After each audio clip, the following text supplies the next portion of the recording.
కదా, మరి కల్పించకపోతే ఎట్లా? మరి ఎవరు అడగాలి? అడగవలసినటువంటి బాధ్యత ఎవరి మీద ఉంది? మన పైననే ఉన్నది.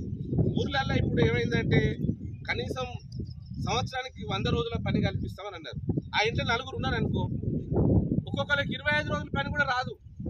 మరి మిగతా రోజులు ఏం కావాలా? 360 రోజులల్లా 25 రోజుల పని రాకపోతే మరి మిగతా రోజులు ఏం చేయాలి? ముందట్లాగా బీడీలనే ఉన్నాయా? నెలకు 26 రోజులు బీడీలు నడుస్తున్నాయా? అవి కూడా 10-12 రోజుల కన్నా ఎక్కువ నడుస్తలేవు. మరి బీడీలు నడుస్తలేవు, భర్తలు దుబాయ్ మస్కట్ పోతాం అనుకుంటే ఆడ కూడా ఇప్పుడు మంచిగా లేదు. ఆడ కూడా పరిస్థితి బాగలేదు. దుబాయ్ మంచిగా లేదు, ఇక్కడ పని మంచిగా లేదు. పోని 4 ఎకరాలు రోపున్నటువంటి వాళ్ళు వ్యవసాయం మీదనే ఆధారపడి బతుకుతామంటే మంచిగా బతికేటటువంటి పరిస్థితి కూడా లేదు.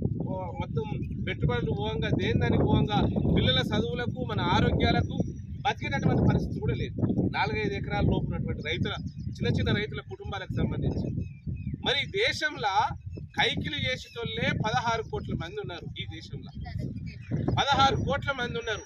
ఈ 16 కోట్ల మందిని ఏం చేయాలి? మరి వీళ్ళని ఎట్లా ఆదుకోవాలనేటటువంటి ప్రభుత్వం ఆలోచించాలని ప్రగతిశీల వ్యవసాయ కార్మిక సంఘంగా దేశంలో ఉండేటటువంటి కూలీ చేసే వాళ్ళు 4-5 ఎకరాల్లో ఉన్నటువంటి వాళ్ళందరూ కలిసి ఒక సంఘం పెట్టుకొని వచ్చిన తర్వాత ఊర్లో పని లేకుండా పోయింది. ఈ సందర్భంగా మరి ఈ ఊర్లలో ఉండేటటువంటి అమ్మలకు, అక్కలకు ఎట్లా మరి పని ఉపాధి కల్పించాలనే దాని మీద పెద్ద ఎత్తున 2006లో కొట్లాటల వల్ల, ఎర్రజెండా పార్టీల ఒత్తిడి వల్ల ఈ చట్టం వచ్చిందనే విషయం మనం గుర్తుపెట్టుకోవాలి. 18 ఏళ్ళ ఈ చట్టం వచ్చినప్పుడు అనేక విషయాల్లో మనకు చట్టబద్ధత కల్పించింది, కానీ ఏది కూడా సరిగ్గా అమలు అయితే లేదు. ఈ రోజు ఉన్నటువంటి ధరలకు అనుగుణంగా రోజుకి ఎంత కూలి ఉండాలా? మనకు ప్రభుత్వం చెప్పిన లెక్క ప్రకారమే దినం 600 రూపాయలు అయితే ఆ ఇల్లు ఏమైనా బతుకుతుంది అని, ఆ కుటుంబం ఏమైనా 2 పూటలు మంచిగా తింటుంది అని. కానీ మనకు 600 కూలి వస్తుందా? సగమైన వస్తలేదు.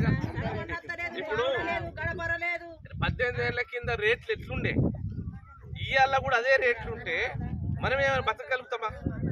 మరి దీన్ని పెంచవలసిన అవసరం ప్రభుత్వంకి ఉంది కదా. ఇప్పుడు ఏమైతుంది, వ్యవసాయదారులు 2 ఎకరాలు 3 ఎకరాలు ఉన్నటువంటి వాళ్ళకు 500 600 ఇవ్వకపోతే మనం గుజులైపోతలేం, నాట్లేస్తేందుకు పోతలేం. ఎందుకు? ఆ రైతు పాపం ఆయనకు కూడా కష్టమై సరిగా పండగ పోయినా ఎండినా ఎట్లో తిరిగా పనిలో కొట్టుకోవాలని 500 600 ఒక్కొక్కరు 1000 రూపాయలు కూడా ఇస్తున్నాడు. మరి ప్రభుత్వమే కల్పించిన పనికి ప్రభుత్వం ఏం చెప్తుంది?